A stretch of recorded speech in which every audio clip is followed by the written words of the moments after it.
Right, so hopefully people will be able to hear me. I doubt anyone's coming live, but right. Oh, why did something just beep at me? I have no idea what just beeped at me, but there we go. Oh, I'm now live on my channel. I'm aware of this. I can see this happening.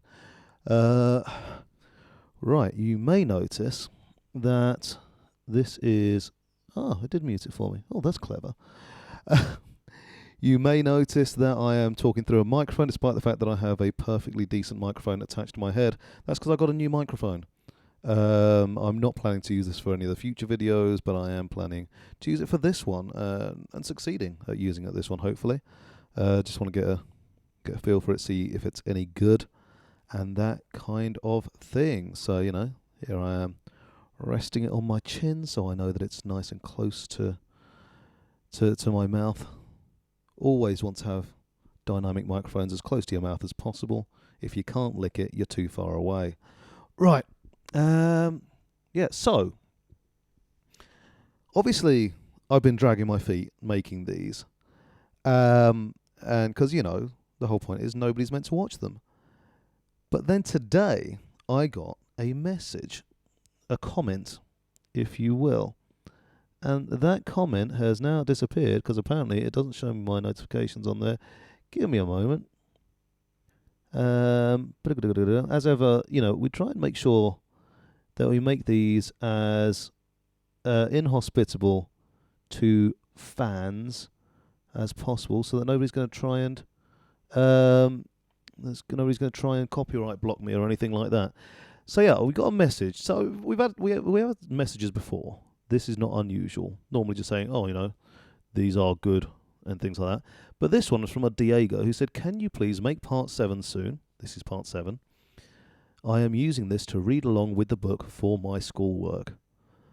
And it never occurred to me that that might be a thing that people were doing. That they would have the book, they are reading the book, but they need, or they want, somebody to read along with them. Maybe because they're learning the language, maybe they're just not a good reader.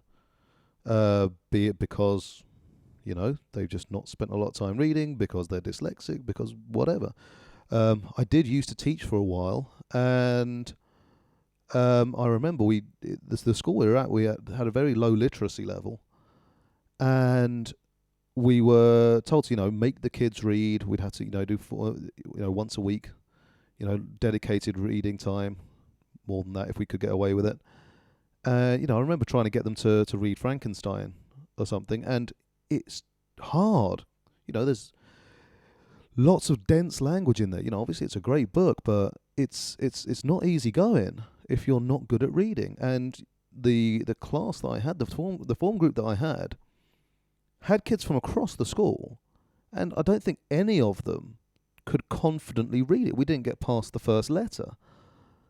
And I had a chat with a friend of mine who's a head of English, and she said, no, you have to read it, because they're not going to be able to. And, so they need someone to read it along with them, despite the fact that they're teenagers. And, myself, I just take it for granted that, I've been reading since I was little.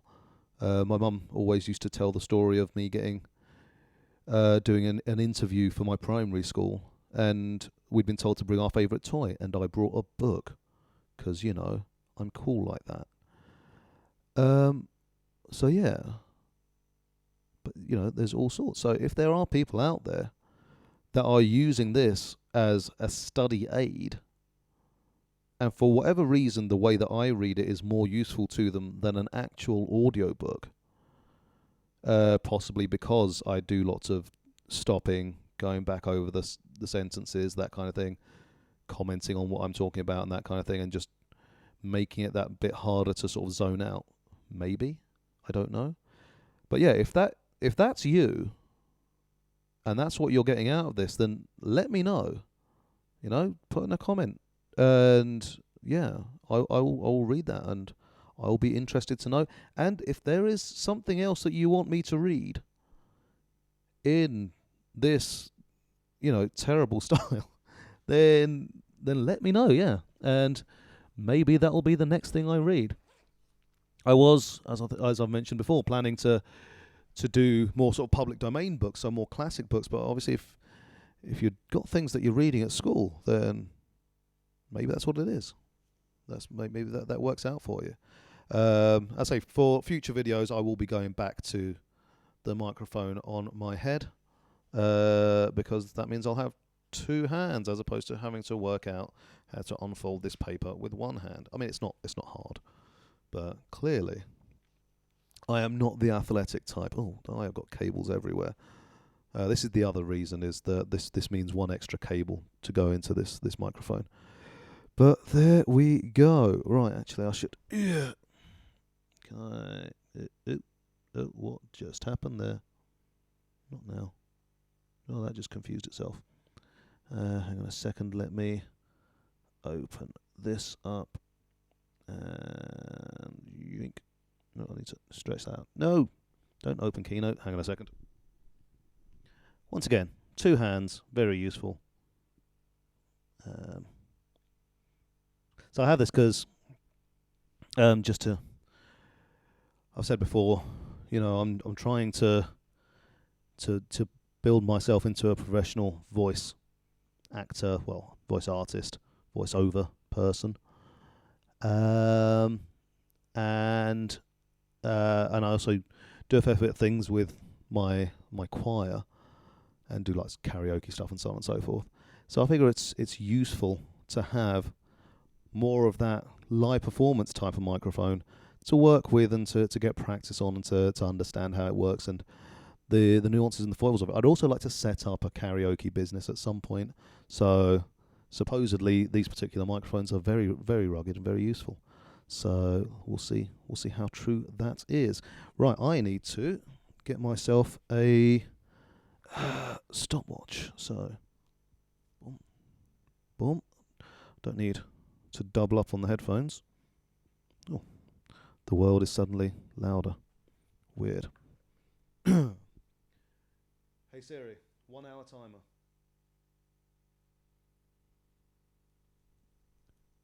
Now let's just turn that up. And make sure I've got that turned up as well. And let's unmute it. Let's turn it up again. It's all turned up. Okay, there is my timer. That is working. Boom. Right, let's get going.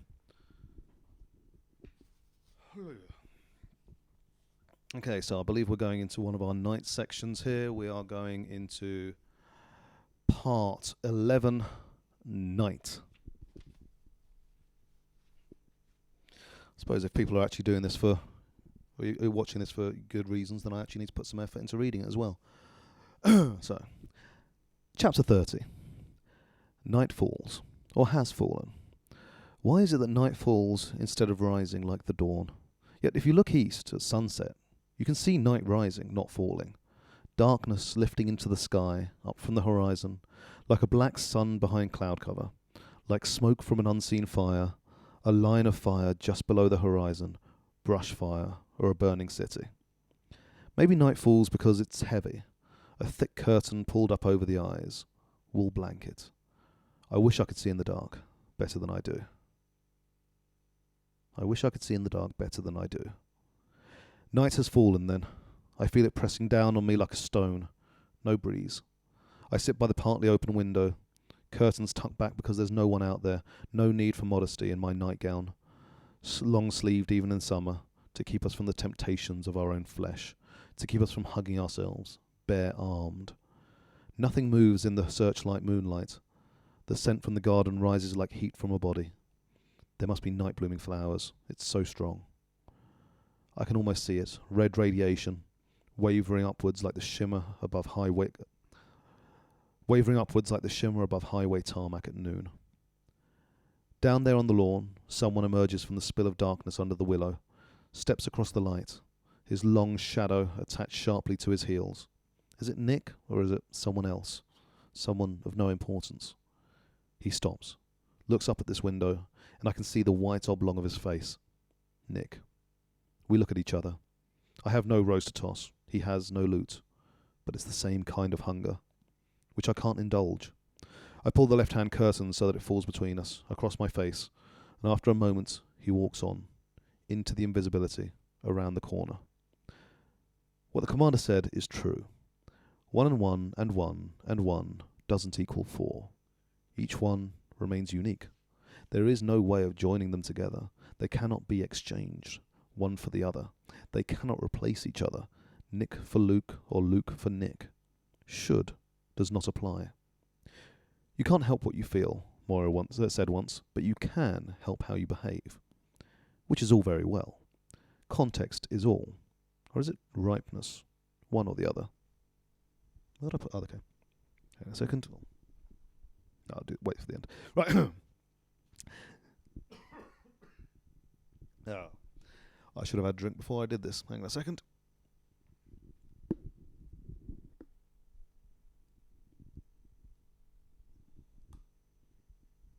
Get to find out what the handling noise is like on this.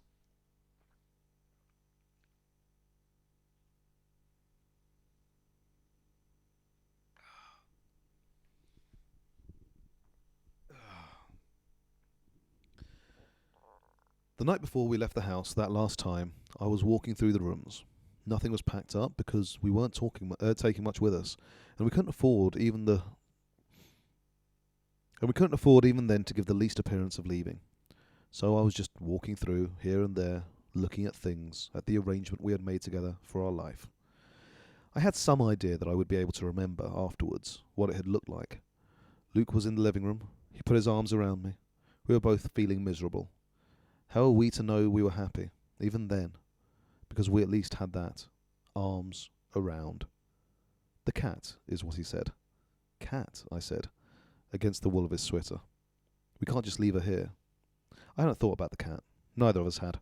Our decision had been sudden, and there had been the planning to do. I must have thought she was coming with us, but she couldn't. You don't take a cat on a day trip across the border. Why not outside? I said. We could just leave her. She'd hang around and mew at the door. Someone would notice we were gone. We could give her away, I said. Oh, wait. She'd hang around and mew at the door. Someone would notice we were gone. Once again, trying to work out the difference between speech and not speech is very difficult without speech marks. We could give her away, I said. One of the neighbours. Even as I said this, I saw how foolish that would be. I'll take care of it, Luke said. And because he said it instead of her, I knew he meant kill. That is what you have to be before you kill. That is what you have to do before you kill, I thought. You have to create an it where none was before. You do that first in your head, and then you make it real. So that's how they do it, I thought. I seem never to have known that before. Luke found the cat, who was hiding under our bed. They always know. He went into the garage with her. I don't know what he did, and I never asked him. I sat in the living room, hands folded in my lap. I should have gone out with him, taken that small responsibility. I should at least have asked him about it afterwards, so he didn't have to carry it alone, because that little sacrifice, that snuffing out of love, was done for my sake as well. That's one of the things they do. They force you to kill, within yourself. Useless, as it turned out. I wonder who told them. It could have been a neighbour, watching our car pull out from the driveway in the morning, acting on a hunch, tipping them off for a gold star on someone's list. It could even have been the man who got us the passports. Why not get paid twice? Like them even to plant the passport forgers themselves. A net for the unwary. The eyes of God run all over the earth. The eyes of God run over all the earth. Because they were ready for us and waiting. The moment of betrayal is the worst. The moment when you know beyond any doubt that you've been betrayed. That some other human being has wished you that much evil. It was like being in an elevator cut loose at the top, falling, and not knowing when you'll hit. I try to conjure, to raise my own spirits from wherever they are. I need to remember what they look like. I try to hold them still behind my eyes, their faces like pictures in an album. But they won't stay still for me. They move. There's a smile and it's gone. Their features curl and bend as if the paper's burning. Blackness eats them. A glimpse, a pale shimmer of the air, a pale shimmer on the air, a glow, aurora, dance of electrons, then a face again. Faces. But they fade. Though I stretch out my arms towards them, they slip away from me, ghosts at daybreak, back to wherever they are. Stay with me, I want to say, but they won't. It's my fault. I am forgetting too much. Tonight, I will say my prayers. No longer kneeling at the foot of the bed, knees on the knees on the hard wood of the gym floor. Aunt Elizabeth standing by the double doors, arms folded, cattle prod hung on her belt, while Aunt Lydia strides along the rows of kneeling night-gowned women, hitting our backs or feet or bums or arms lightly. Just a flick, a tap, with her wooden pointer if we slouch or slacken. She wanted our heads bowed just right, our toes together and pointed, our elbows at the proper angle. Part of her interest in this was aesthetic. She liked the look of the thing. She wanted us to look like something She wanted us to look like something Anglo-Saxon, carved on a tomb, or Christmas card angels, regimented in our robes of purity. But she knew too the spiritual value of bodily rigidity, of muscle strain. A little pain cleans out the mind, she'd say. What we prayed for was emptiness. So we would be worthy to be filled with grace, with love, with self-denial, semen, and babies. O God, King of the universe, thank you for not creating me a man. O God, obliterate me, make me fruitful, mortify my flesh that I may be multiplied, let me be fulfilled. Some of them would get carried away with this, the ecstasy of abasement. Some of them would moan and cry. There is no point in making a spectacle of yourself, Janine. There is no point in making a spectacle of yourself, Janine, said Aunt Lydia. I pray where I am, sitting by the window, looking out through the curtain at the empty garden. I don't even close my eyes, out there or inside my head. It's an equal darkness, or light. My God, who art in the kingdom of heaven, which is within, I wish you would tell me your name, the real one I mean, but you will do as well as anything. I wish I knew what you were up to, for whatever it is, help me to get through it, please. Though maybe it's not your doing. I don't believe for an instant that's what's going on out there is what you meant. I don't believe for an instant that what's going on out there is what you meant. I have enough daily bread, so I won't waste time on that. It isn't the main problem. The problem is getting it down without choking on it. Now we come to forgiveness. Don't worry about forgiving me right now. There are more important things. For instance, keep the others safe, if they are safe. Don't let them suffer too much. If they have to die, let it be fast. You might even provide a heaven for them. We need you for that. Hell. Hell we can make for ourselves. I suppose I should say I forgive whoever did this, and whatever they're doing now, I'll try, but it isn't easy. Temptation comes next. At the centre, temptation was anything much more than eating and sleeping. Knowing was a temptation. What you don't know won't tempt you, Aunt Lydia used to say. Maybe I don't really want to know what's going on. Maybe I'd rather not know. Maybe I couldn't bear to know. The fool was a fool from innocence to knowledge. I think about the chandelier too much, though it's gone now. You could use a hook in the closet. I've considered the possibilities. All you'd have to do after attaching yourself would be to lean your weight forward and not fight. Deliver us from evil. Then there's the kingdom, power and glory. It takes a lot to believe in those right now, but I'll try it anyway. In hope, as they say on the gravestones. You must feel pretty ripped off. I guess it's not the first time. If I were you, I'd be fed up. I'd really be sick of it. I guess that's the difference between us. I feel very unreal talking to you like this. I feel as if I'm talking to a wall. I wish you'd answer. I feel so alone. All alone by the telephone. Except I can't use the telephone. And if I could, who would I call? Oh God, it's no joke. Oh God, oh God. How can I keep on living? Part 12. Jezebels.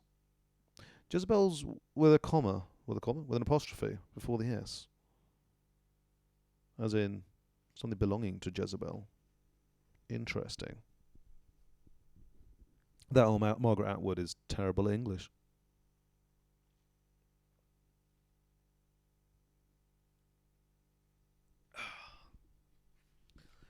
So many carrots for £1.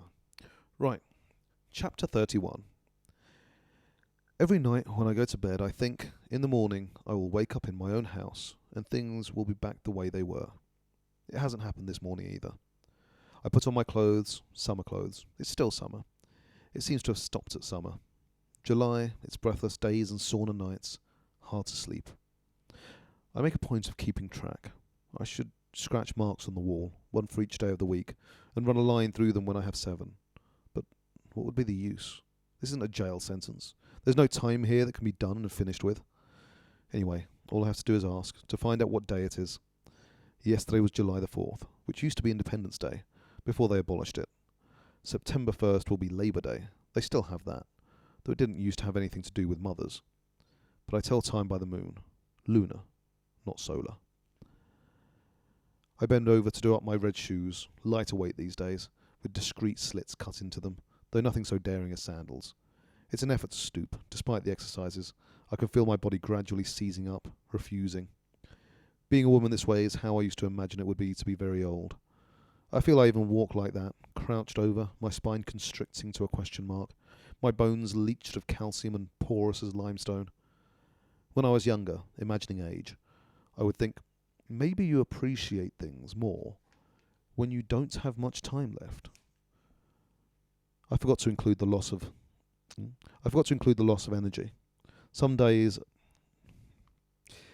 I do appreciate things more, eggs, flowers, but then I decide I'm only having an attack of sentimentality, my brain going pastel technicolor, like the beautiful sunset greeting cards they used to make so many of in California, high gloss hearts. The danger is grey out.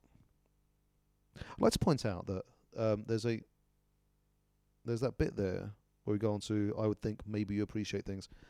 The M is capitalised. It's after a comma, and it's not in speech marks, but it is capitalised because it is dialogue, despite the lack of speech marks. This still confuses me a lot, but it's very bold to put the capital letter in there. I like it. I'd like to have Luke here in this bedroom while I'm getting dressed, so I could have a fight with him. Absurd, but that's what I want. An argument about who should put the dishes in the dishwasher, whose turn it is to sort the laundry, clean the toilet, something daily and unimportant in the big scheme of things. We could even have a fight about that, about unimportant importance. What a luxury it would be. Not that we did it much. These days I script whole fights in my head, and the reconciliations afterwards too. I sit in my chair, the wreath on the ceiling floating above my head, like a frozen halo, a zero. A hole in space where a star exploded, a ring on water where a stone's been thrown, all things white and circular. I wait for the day to unroll, for the earth to turn, according to the round face to the implacable clock. The geometrical days, which go around and around, smoothly and oiled, sweat already on my upper lip. I wait for the arrival of the inevitable egg, which will be lukewarm like the room, and will have a green film on the yolk, and will taste faintly of sulphur. Today, later, with Ovglen, on our shopping walk, we go to the church as usual, and look at the graves, then up to the wall. Only 2 hanging on it today, one Catholic, not a priest though, placarded with an upside-down cross, and some other sect I don't recognise. The body is marked only with a J in red. It doesn't mean Jewish. Those would be yellow stars. Anyway, there haven't been many of them, because they were declared sons of Jacob and therefore special. They were given a choice. They could convert or emigrate to Israel. A lot of them emigrated, if you can believe the news. I saw a boatload of them on TV, leaning over the railings in their black coats and hats and their long beards, trying to look as Jewish as possible, in costumes fished up from the past. The women with shawls over their heads, smiling and waving, a little stiffly, it's true, as if they were posing. And another shot of the richer ones lining up for the planes. Ovglen says some other people got out that way by pretending to be Jewish, but it wasn't easy because of the test they gave you, and they've tightened up on that now. You don't get hanged only for being a Jew, though. You get hanged for being a noisy Jew who won't make the choice, or for pretending to convert. That's been on the TV too.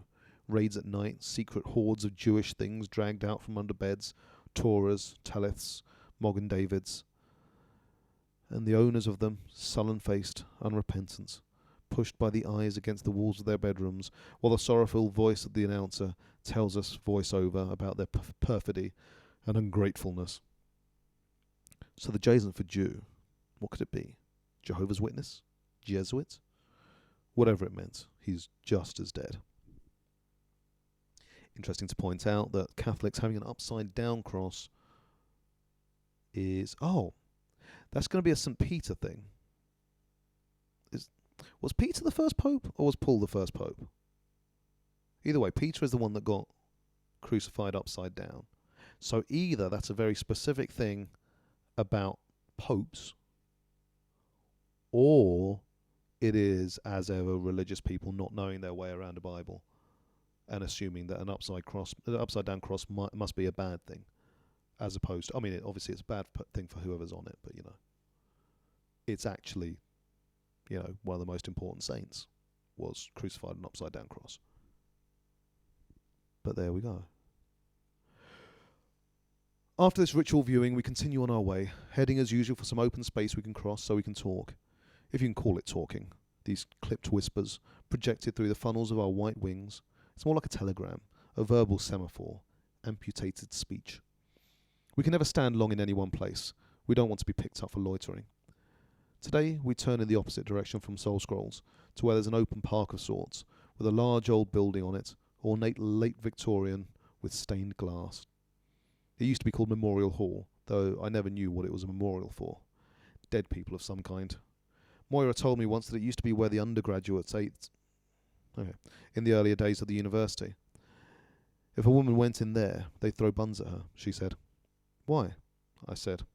Moira became, over the years, increasingly versed in such anecdotes. I didn't much like it, this grudge holding against the past. To make her go out, said Moira. Maybe it was more like throwing peanuts at elephants, I said. Moira laughed. She could always do that. Exotic monsters, she said. We stand looking at this building, which is in shape more or less like a church, a cathedral. Offglen says, I hear that's where the eyes hold their banquets. Who told you? I said. There's no one near. We can speak more freely, but out of habit we keep our voices low. The grapevine, she says. She pauses, looks sideways at me.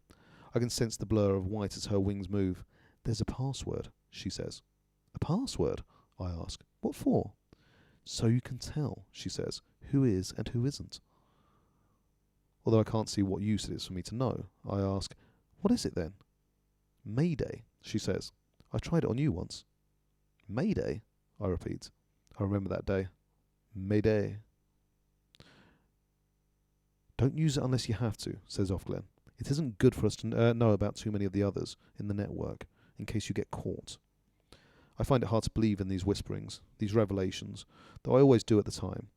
Afterwards, though, they seem improbable, childish even, like something you'd do for fun, like a girls' club, like secrets at school, or like the spy novels I used to read on weekends, when I should have been finishing my homework, or like late-night television. Passwords, things that cannot be told, people with secret identities, dark linkages. This does not seem as if it ought to be the true shape of the world, but that is my own illusion. A hangover from a version of reality I learned in the former time, and I have forgotten to plug in my computer. Hang on a second. That is silly.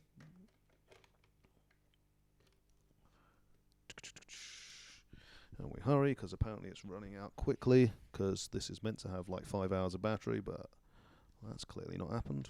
That or I've been very silly and not had it plugged in for a while, which is also a possibility. Safe.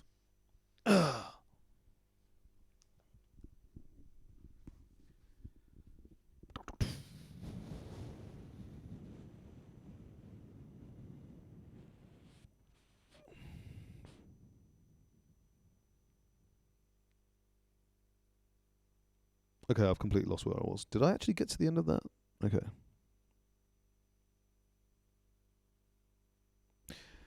Okay, I think this is where I am. So, but that's my own illusion, a hangover from a version of reality I learned in the former time. Yeah. And networks. Networking. One of my mother's old phrases. Musty slang of yesteryear. Even in her 60s, she still did something she called that, though, as far as I could tell, all it meant was having lunch with some other woman. I leave off Glenn at the corner. I'll see you later, she says. She glides away along the sidewalk and I go up the walk toward the house. There's Nick, hat askew. Today he doesn't even look at me. He must have been waiting around for me, though, to deliver his silent message, because as soon as he knows I've seen him, he gives the whirlwind one last swipe with the chamois and walks briskly off toward the garage door. I walk along the gravel, between the slabs of overgreen lawn. Serena Joy is sitting under the willow tree in her chair, cane propped up at her elbow. Her dress is crisp, cool cotton. For her, it's blue. Watercolour. Not this red of mine that sucks in heat and blazes with it at the same time. Her profile's toward me. She's knitting. How can she bear to touch the wool in this heat? Possibly her skin's gone numb. Possibly she feels nothing, like one formerly scalded. I lower my eyes to the path, glide by her, hoping to be invisible, knowing I'll be ignored. But not this time. Offred, she says. I pause, uncertain. Yes? Yes, you. I turn towards her, my blinkered sight. Come over here, I want you. I walk over the grass and stand before her, looking down. You can sit, she says. Here, take the cushion. I need you to hold this wool. She's got a cigarette. The ashtray's on the lawn beside her, and a cup of coffee. And a cup of something, tea or coffee. It's too damn close in there. You need a little air, she says. I sit, putting down my basket. Strawberries again, chicken again, and I note the swear word, something new. She fits the skein of wool over my two outstretched hands, starts winding. Wait. There's a swear word? Oh, it's too damn hot. Okay, yeah. Damn. La, la, la. I am leashed, it looks like. Manacled. Cobwebbed, that's closer. The wool is grey and has absorbed moisture from the air. It's like a wetted baby blanket and smells faintly of damp sheep. At least my hands will get lanolined. I think it's lanolined. Serena whines, the cigarette held in the corner of her mouth smouldering, sending out tempting smoke. She whines slowly and with difficulty because of her gradually crippling hands, but with determination. Perhaps the knitting, for her, involves a kind of willpower. Maybe it even hurts. Maybe it's been medically prescribed. 10 rows a day of plain, 10 of pearl. Though she must do more than that. I see those evergreen trees and geometric boys and girls in a different light. Evidence of her stubbornness, and not altogether despicable. My mother did not knit or anything like that, but whenever she would bring things back from the cleaners, her good blouses, winter coats, she'd save up the safety pins and make them into a chain. Then she'd pin the chain somewhere, her bed, the pillow, a chair back, the oven mitt in the kitchen, so she wouldn't lose them. Then she'd forget about them. I would come upon them here and there in the house. The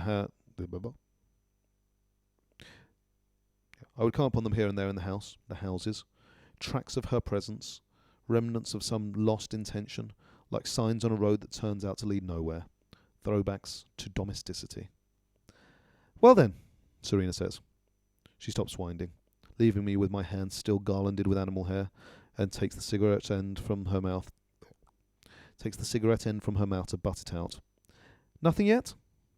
I know what she's talking about. There are not that many subjects that could be spoken about between us. There's not much common ground, except this one mysterious and chancy thing. No, I say. Nothing. Too bad, she says. It's hard to imagine her with a baby, but the Marthas would take care of it mostly. She'd like me pregnant, though, over and done with and out of the way. No more humiliating sweaty tangles, no more flesh triangles under her starry canopy of silver flowers. Peace and quiet. I can't imagine she'd want such good luck for me, for any other reason. Your time's running out, she says. Not a question, a matter of fact. Yes, I say neutrally. She's lighting another cigarette, fumbling with the lighter. Definitely her hands are getting worse. But it would be a mistake to offer to do it for her. She'd be offended. A mistake to notice weakness in her. Maybe he can't, she says. I don't know what she means. Does she mean the commander or God? If it's God, she should say won't. Either way, it's heresy. It's only women who can't, who remain stubbornly closed, damaged, defective. No, I say. Maybe he can't. I look up at her. She looks down. It's the first time we've looked into each other's eyes in a long time, since we met. The moment stretches out between us, bleak and level. She's trying to see whether or not I'm up to reality. Maybe, she says, holding the cigarette, which she has failed to light. Maybe you should try it another way. Does she mean on all fours? What other way? I say. I must keep serious. Another man, she says. You know I can't, I say, careful not to let my irritation show. It's against the law. You know the penalty. Yes, she says. She's ready for this. She thought it through. I know you can't officially, but it's done. Women do it frequently, all the time. With the doctors, you mean? I say, remembering the sympathetic brown eyes, the gloveless hand. The last time I went it was a different doctor. Maybe someone caught him out, or a woman reported him. Not that they take her word, without evidence. Some do that, she says, her tone almost affable now, though distanced. It's as if we're considering a choice of nail polish. That's how I've warranted it. The wife knew, of course. She pauses to let this sink in. I would help you. I would make sure nothing went wrong. I think about this. Not with a doctor, I say. No, she agrees. And for this moment at least, we are cronies. This could be a kitchen table. It could be a date we're discussing, some girlish stratagem of ploys and flirtation. Sometimes they blackmail, but it doesn't have to be a doctor. It could be someone we trust. Who? I say. I was thinking of Nick, she says, and her voice is almost soft. He's been with us a long time. He's loyal. I could fix it with him. So that's who does her little black market errands for her. Is this what he always gets in return? What about the commander? I say. Well, she says, with firmness. No, more than that, a clenched look like a purse snapping shut. We just won't tell him, will we? The idea hangs heavy between us. Well, no, it doesn't. This idea hangs between us, almost visible, almost palpable, heavy, formless, dark. Collusion of a sort, betrayal of a sort. She does want that baby. It's a risk, I say. More than that, it's my life on the line. But that's where it'll be sooner or later, one way or another, whether I do or don't. We both knew this. You might as well, she says, which is what I think too. All right, I say. Yes. She leans forward. Maybe I could get something for you, she says, because I have been good. Something you want, she adds, wheedling almost. What's that? I say. I can't think of anything I truly want that she'd be likely or able to give me. A picture, she says, as if offering me some juvenile treat, an ice cream, a trip to the zoo. I look up at her again, puzzled. Of her, she says, your little girl, but only maybe. She knows where they've put her then, where they're keeping her. She's known all along. Something chokes in my throat. The bitch, not to tell me. Bring me news, any news at all, not even to let on. She's made of wood or iron, she can't imagine. Not even to let on. She can't imagine, but I can't say this. I can't lose sight, even of so small a thing. I can't let go of this hope. I can't speak. She's actually smiling, coquettishly even. There's a hint of her former small-screen mannequin's allure, flickering over her face like momentary static. It's too damn hot for this, don't you think? She says. She lifts the wall from my two hands where I've been holding it all this time. Then she takes the cigarette she's been fiddling with and, a little awkwardly, presses it into my hand, closing my fingers around it. Find yourself a match, she says. They're in the kitchen. You can ask Rita for one. You can tell her I said so. Only the one, though, she adds roguishly. We don't want to ruin your health.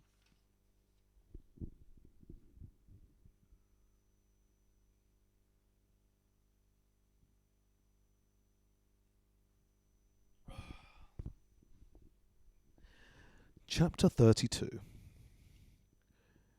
Rita's sitting at the kitchen table. There's a glass bowl with ice cubes floating in it on the table in front of her. Radishes made into flowers, roses or tulips bob in it. On the chopping board in front of her, she's cutting more with a paring knife, her large hands deft, indifferent. The rest of her body does not move, nor does her face.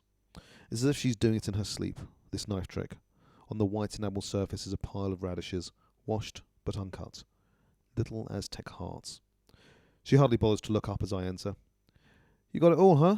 Is what she says, as I take the parcels out for her inspection. Could I have a match? I ask her, surprising how much like a small, begging child she makes me feel, simply by her scowl, her stolidity, how importunate and whiny. Matches? She says. What do you want matches for? She said I could have one, I say, not wanting to admit to the cigarettes. Who said? She continues with the radishes, her rhythm unbroken. No call for you to have matches. Burn the house down. You can go and ask her if you like, I say. She's out on the lawn. Rita rolls her eyes to the ceiling, as if consulting silently some deity there. Then she sighs, rises heavily, and wipes her hands with ostentation on her apron, to show me how much trouble I am. She goes to the cupboard over the sink, taking her time, locates her key bunch in her pocket, unlocks the cupboard door. Keep 'em in here, Summer. Keep 'em in here, Summer, she says as if to herself. No call for a fire in this weather. I remember from April that it's Cora who lights the fires, in the sitting room and the dining room, in cooler weather. The matches are wooden ones, in a cardboard sliding top box. The kind I used to covet in order to make dolls' drawers out of them. She opens the box, peers into it as if deciding which one of them she'll let me have. Her own business, she mutters. No way you can tell her a thing. She plunges her big hand down, selects a match, hands it over to me. Now don't you go setting fire to nothing, she says. Not them curtains in your room. Too hot the way it is. I won't, I say. That's not what it's for. She does not deign to ask me what it is for. Don't care if you eat it or what, she says. You said you could have one. She said you could have one, so I give you one, is all. She turns away from me and sits again at the table. Then she picks an ice cube out of the bowl and pops it into her mouth. This is an unusual thing for her to do. I've never seen her nibble while working. You can have one of them too, she says. A shame, making you wear all them pillowcases on your head in this weather. I am surprised. She doesn't usually offer me anything. Maybe she feels that if I've risen in status enough to be given a match, she can afford her own small gesture. Have I become, suddenly, one of those who must be appeased? Thank you, I say. I transfer the match carefully to my zippered sleeve, where the cigarette is, so it won't get wet, and take an ice cube. Those radishes are pretty, I say, in return for the gift she's made me, of her own free will. I like to do things right is all, she says, grumpy again. No sense otherwise. I go along the passage up the stairs, hurrying. In the curved hallway mirror I flit past a red shape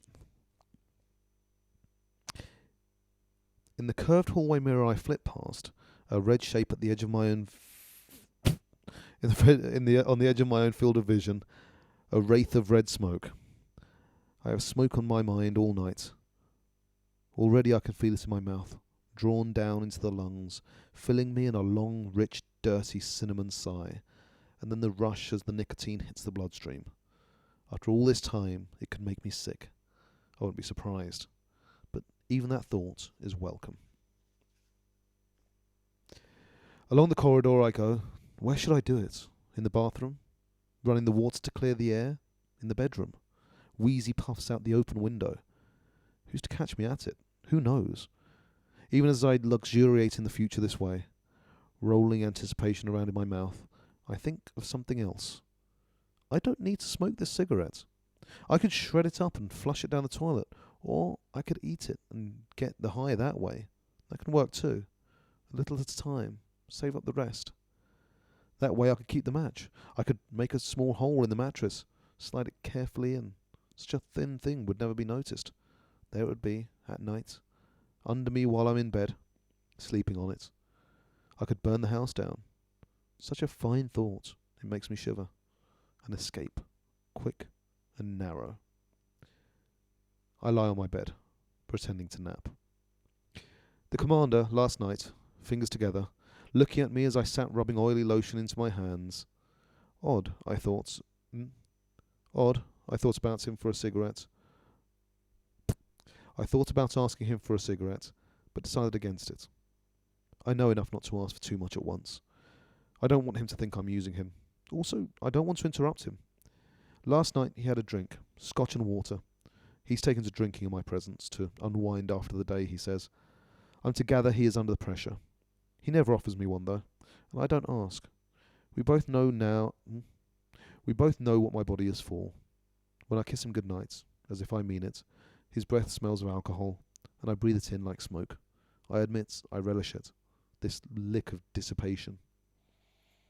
Sometimes, after a few drinks, he becomes silly and cheats at Scrabble. He encourages me to do it too, and we take extra letters and make words with them that don't exist, words like smirt and crop. Giggling over them, sometimes he turns on his shortwave radio, displaying before me a minute or two of Radio Free America to show me he can. Then he turns it off again. Damn Cubans, he says. All that filth about universal daycare. Sometimes, after the games, he sits on the floor beside me at my chair, holding my hand. His head is a little below mine, so that when he looks up at me, it's at a juvenile angle. It must amuse him, this fake subservience. He's way up there, says Offglen. He's at the top, and I mean the very top. At such times, it's hard to imagine it. Occasionally, I try to put myself in his position. I do this as a tactic, to guess in advance how he may be moved to behave towards me. It's difficult for me to believe I have power over him of any sort, but I do, although it's of an equivocal kind. Once in a while, I think I can see myself, though blurrily, as he may see me. There are things he wants to prove to me, gifts he wants to bestow, services he wants to render, tenderness he wants to inspire. He wants, all right, especially after a few drinks. Sometimes he becomes querulous, at other times philosophical, or he wishes to explain things, justify himself, as last night. The problem wasn't only with the women, he says. The main problem was with the men. There was nothing for them anymore. Nothing, I say. But there was nothing for them to do, he says. They could make money, I say, a little nastily. Right now, I'm not afraid of him. It's hard to be afraid of a man who is sitting watching you put on hand lotion. This lack of fear is dangerous. It's not enough, he says. It's too abstract. I mean, there was nothing for them to do with women. What do you mean? I say. What about all the porny corners? It was all over the place. They even had it motorized. I'm not talking about sex, he said. That was part of it. The sex was too easy. Anyone could just buy it. There was nothing to work for, nothing to fight for. We have the stats from the time. You know what they were complaining about the most? Inability to feel. Men were turning off on sex even. They were turning off on marriage.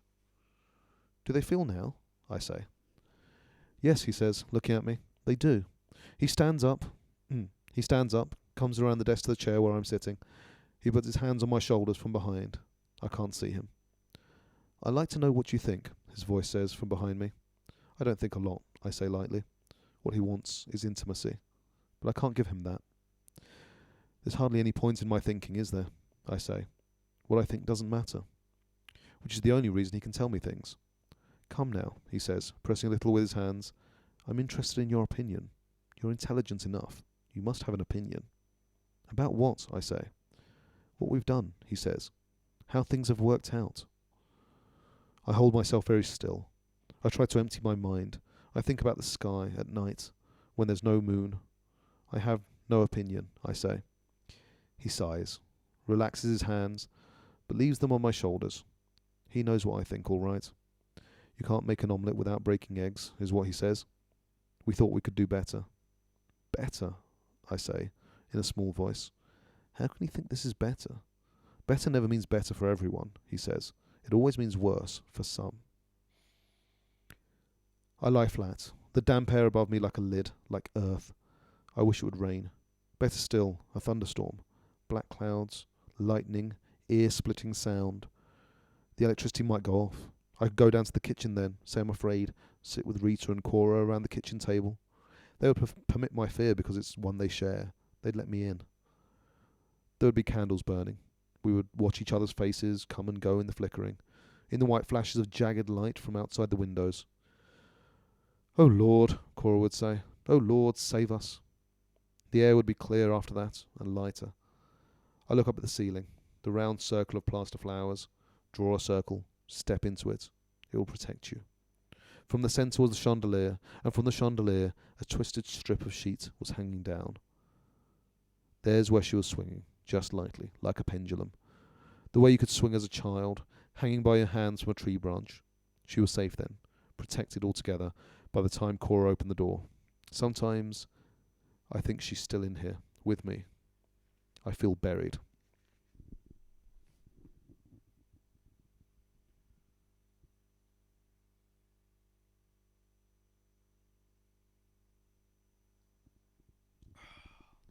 Oh, hey.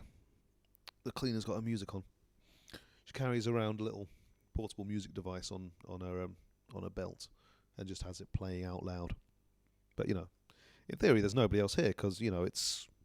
What is it? 3 in the morning. Ooh. What fun I have. Chapter 33.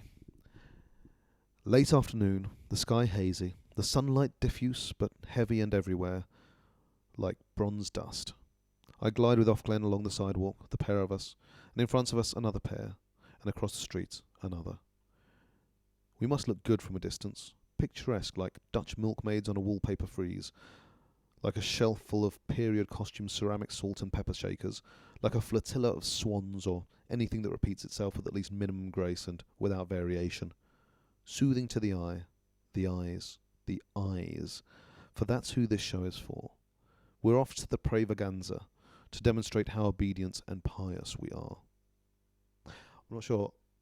I mean, I'm hoping it's been obvious, but eyes are, by the looks of it, some sort of rank, some sort of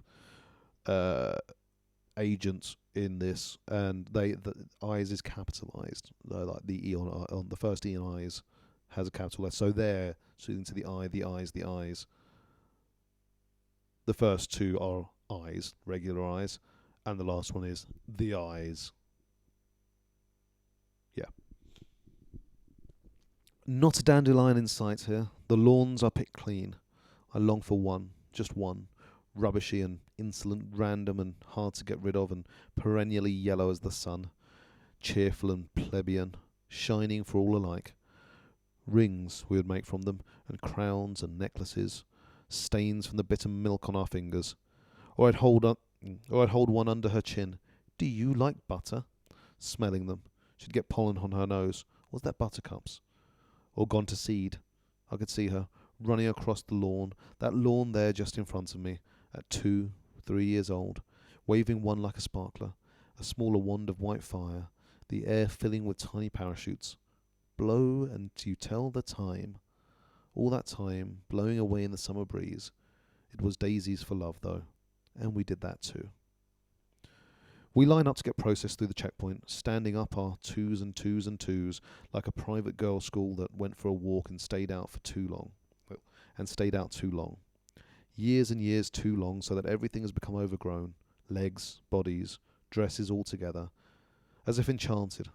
A fairy tale, I'd like to believe. Instead, we are checked through in our twos and continue walking. After a while, we turn right, heading past Lily's and down towards the river. I wish I could go that far, to where the wide banks are, where we used to lie in the sun, where the bridges arch over. If you went down the river long enough, along its sinewy windings, you'd reach the sea. But what could you do there? Gather shells? Loll on the oily stones? We aren't going to the river, though. We won't see little cupolas on the buildings down that way, white with blue and gold trim, such chaste gaiety. We turn in at a more modern building, a huge banner draped over its door, Women's Pravaganza Today.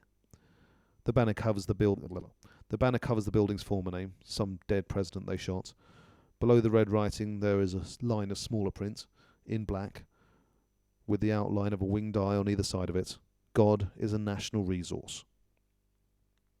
On either side of the doorway stand the inevitable guardians, 2 pairs, 4 in all, arms at their sides, eyes front.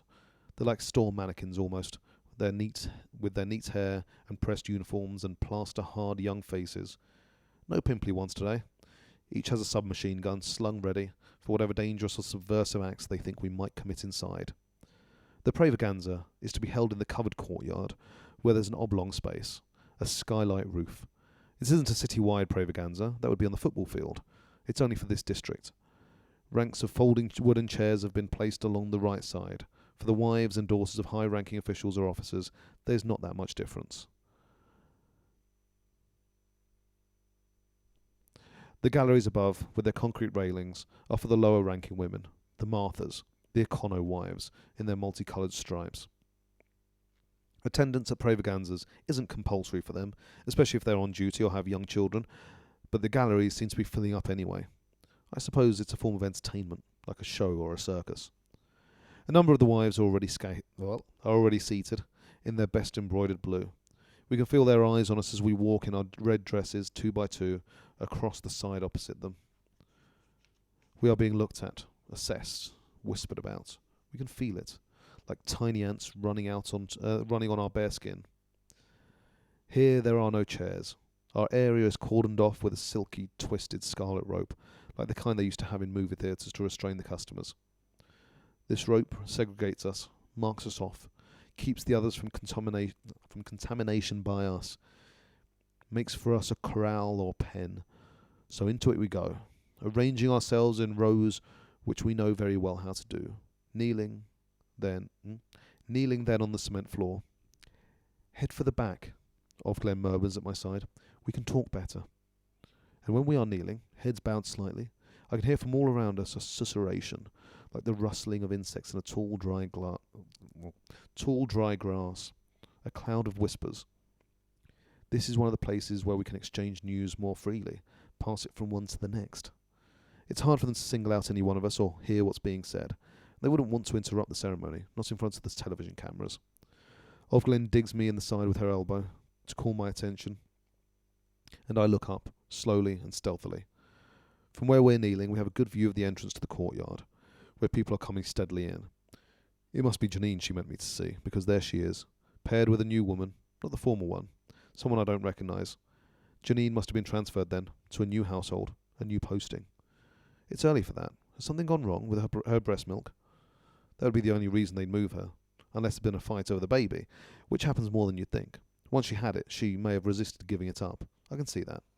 Her body under the red dress looks very thin, skinny almost, and she's lost that pregnant glow. Her face is white and peaked as if the juice is being sucked out of her. It was no good, you know, Ofglen says near the side of my head. It was a shredder after all. She means Janine's baby. The baby that passed through Janine on its way to somewhere else. The baby Angela. It was wrong to name her too soon. I feel an illness in the pit of my stomach. Not an illness, an emptiness. I don't know what was wrong with it, though. I don't want to know what was wrong with it. My God, I say, to go through all that for nothing. Worse than nothing. It's her second, Ofglen says, not counting her own before. She had an English miscarriage, don't you know? Why an English? She had an 8-month miscarriage, don't you know? We watch as Janine enters the roped-off enclosure in her veil of untouchability, of bad luck. She sees me. She must see me. But she looks right through me. No smile of triumph this time. She turns, kneels, and all I can see now is her back and the thin, bowed shoulders. She thinks it's her fault, Ofglen whispers. 2 in a row, for being sinful. She was a doctor, they say. It wasn't her commanders at all. I can't say I do know, or Ofglen will wonder how. As far as she's aware, she herself is my only source for this kind of information, of which she has a surprising amount. How would she have found out about Janine, the Marthas, Janine's shopping partner? Listened at closed doors to the wives over their tea and wine, spinning their webs? Will Serena Joy talk about me like that, if I do as she wants? Agreed to it right away. Really, she didn't care. Anything with 2 legs anything with 2 legs and a good you-know-what was fine with her. They aren't squeamish. They don't have the same feelings we do. And the rest of them, leaning forward in their chairs. My dear. All horror and prurience. How could she? Where? When? How could she? Where? When? Okay, this is even getting harder now. So now, we had it a little bit earlier, but I didn't mention it. But now we've got things that are just in italics. No speech marks, but in italics. But clearly something that's being said by somebody. It's all very confusing. Right. Oh. Sorry. As they did no doubt with Janine. That's terrible. That's terrible, I say. It's like Janine, though, to take it upon herself to decide the baby's flaws were due to her alone. But people will do anything rather than admit that their lives have no meaning.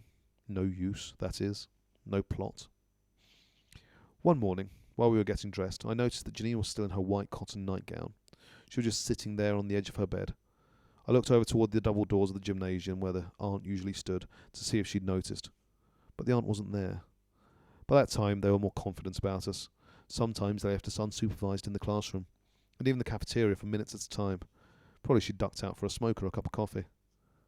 Look, I said to Alma, who had the bed next to mine. Alma looked at Janine. Then we both walked over to her. Get your clothes on, Janine, Alma said to Janine's white back. We don't want extra prayers on account of you, but Janine didn't move.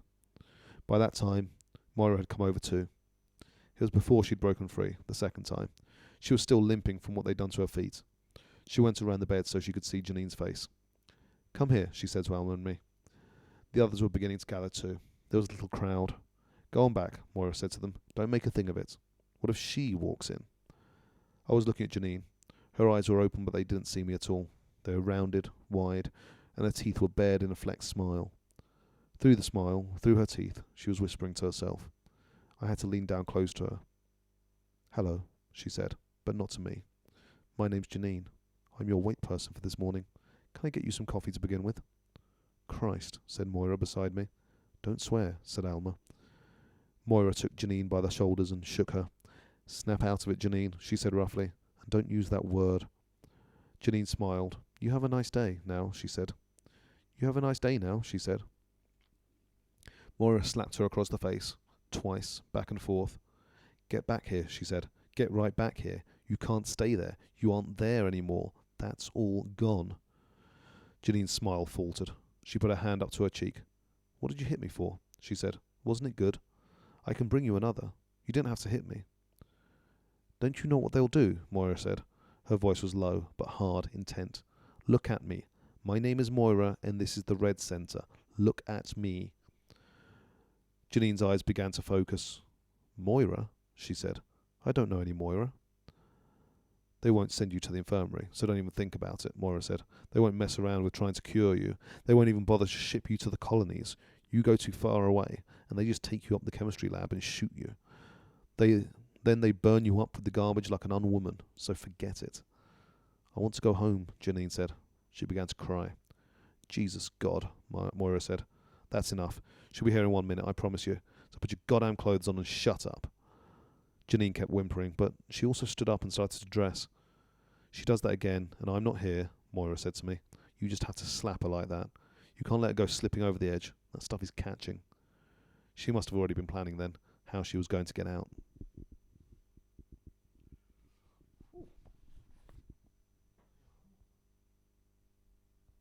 Okay.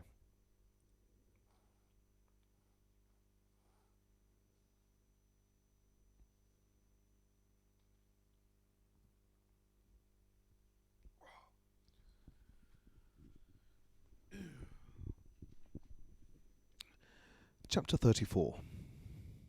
The sitting space in the courtyard is filled now. We rustle and wait.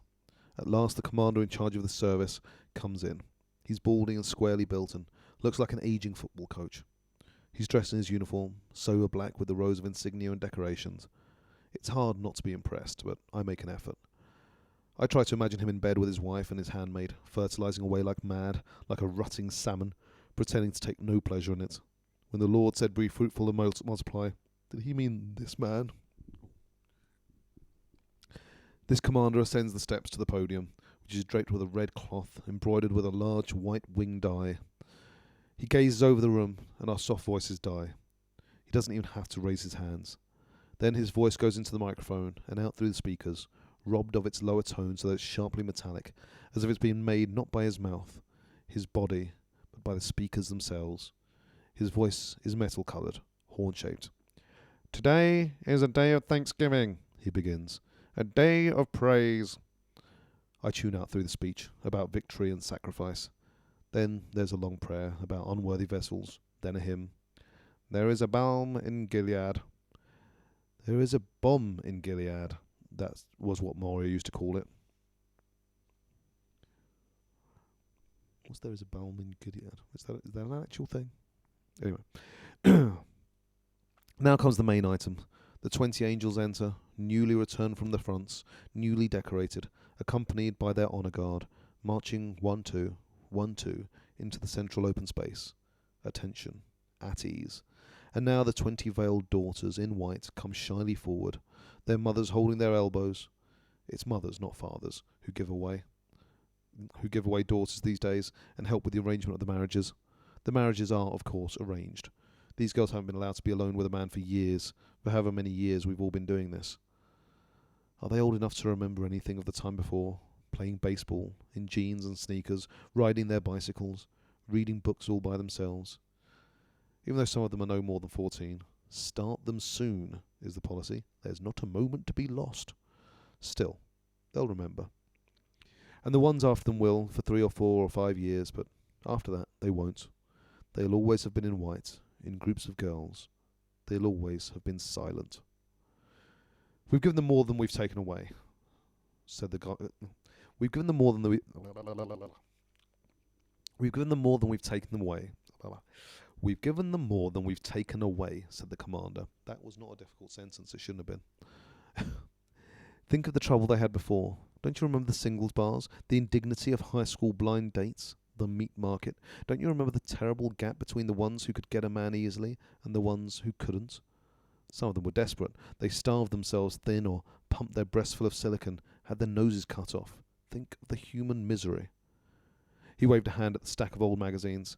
They were always complaining. Problems this, problems that. Remember the ads in the personal columns. Bright, attractive woman, 35. This way they all get a man. Nobody's left out. And then if they did marry, they could be left with a kid, 2 kids. The husband might just get fed up and take off, disappear. They'd have to go on welfare. Or else he'd stay around and beat them up. Or if they had a job, the children in daycare or left with some brutal, ignorant woman, and they'd have to pay for that themselves out of their wretched little paychecks.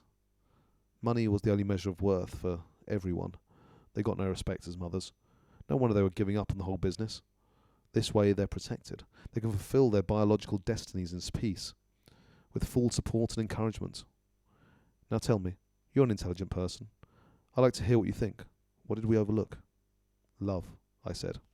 Love, said the commander. What kind of love? Falling in love, I said. The commander looked at me with his candid boy's eyes. Oh yes, he said. I've read the magazines. That's what they were pushing, wasn't it? But look at the stats, my dear. Was it really worth it, falling in love? Arranged marriages have always worked out just as well, if not better.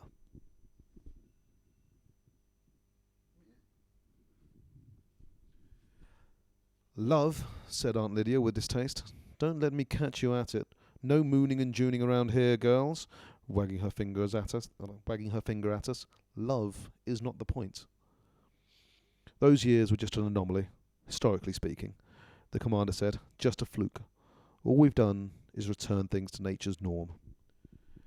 Women's propagandas are for group weddings like this, usually. The men's are for military victories. These are the things we are supposed to rejoice in the most, respectively. Sometimes, though, for the women, they're for a nun who recants. Most of that happened earlier, when they were rounding them up, but they still unearth a few these days, dredge them up from underground where they've been hiding, like moles. They have that look about them too, weak-eyed, stunned by too much light. The old ones they send off to the colonies right away, but the young fertile ones they try to convert, and when they succeed we all come here to watch them go through the ceremony, renounce their celibacy, sacrifice it to the common good. They kneel and the commander prays, and then they take the red veil, as the rest of us have done. They aren't allowed to become wives, though. They're considered still too dangerous for positions of such power. There's an odour of witch about them, something mysterious and exotic. It remains despite the scrubbing and the welts on their feet and the time they've spent in solitary. They always have those welts. They've always done that time. So rumour goes, they don't let go easily. Many of them choose the colonies instead. None of us likes to draw one for a shopping partner. They're more broken than the rest of us. It's hard to feel comfortable with them. The mothers have stood the white-veiled girls in place and have returned to their chairs. There's a little crying going on among them, some mutual patting and hand-holding, the ostentatious and use of handkerchiefs. The commander continues with the service. I will that women adore themselves in modest apparel, he says, with shamefacedness and sobriety, not with braided hair or gold or pearls or costly array, but which becometh women professing godliness with good works.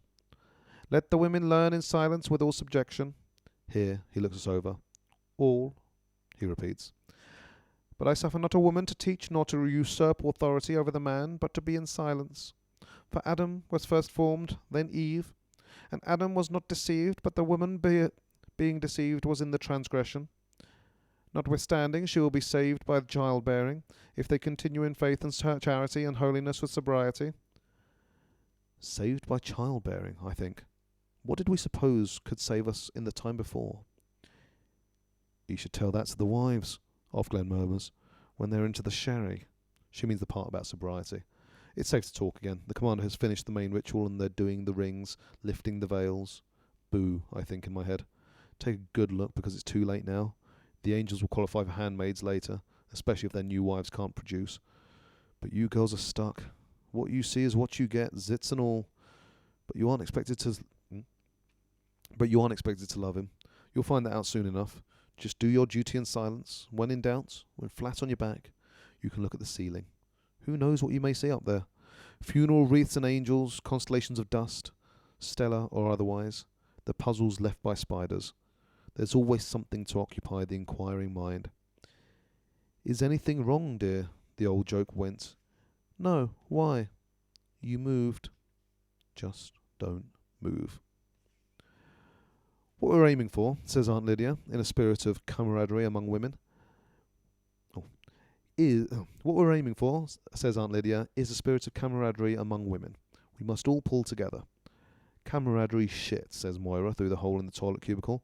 Right fucking on, Aunt Lydia, as they used to say. How much do you want to bet she's got Janine down on her knees? What do you think they get up to in that office of hers? I bet she's got her working away on that dried up, hairy old withered... Moira, I say. Moira what? She whispers. You know you've thought it. It doesn't do any good to talk like that, I say, feeling nevertheless the impulse to giggle. But I still pretend to myself then that we should try to preserve something resembling dignity. You're always such a wimp, Moira says, but with affection. It does so do good. It does. And she's right. I know that now as I kneel on this undeniably hard floor, listening to the ceremony drone on, there is something powerful in the whispering of obscenities about those in power. There's something delightful about it, something naughty, secretive, forbidden, thrilling. It's like a spell of sorts. It deflates them, reduces them to the common denominator where they can be dealt with. In the paint of the washroom cubicle, someone unknown had scratched, Aunt Lydia sucks. It was like a flag waved from a hilltop in rebellion. The mere idea of Aunt Lydia doing such a thing was in itself heartening. So now I imagine, among these angels and their drained white brides, momentous grunts and sweating, damp, furry encounters, or better, ignominious failures, cocks like 3-week-old carrots, anguished fumbling upon flesh cold and unresponding as uncooked fish. When it's over at last, and we are walking out, Ofglin says to me in her light, penetrating whisper, "We know you're seeing him alone." "Who?" I say, resisting the urge to look at her. "I know who." "Your commander," she says. "We know you have been." I ask her how. "We just know," she says. "What does he want? Kinky sex?" It would be hard to explain to her what he does want, because I still have no name for it. How can I describe what really goes on between us? She would laugh, for one thing. It's easier for me to say, "In a way." That at least has the dignity of coercion. She thinks about this. "You'd be surprised," she says, "how many of them do." "I can't help it," I say. "I can't say I won't go." She ought to know that. We're on the sidewalk now, and it's not safe to talk. We're too close to the others, and the protective whispering of the crowd is gone.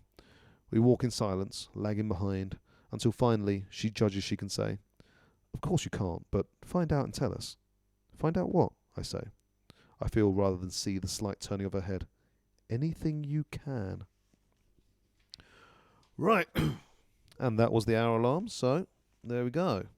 Chapter 35. Sorry. How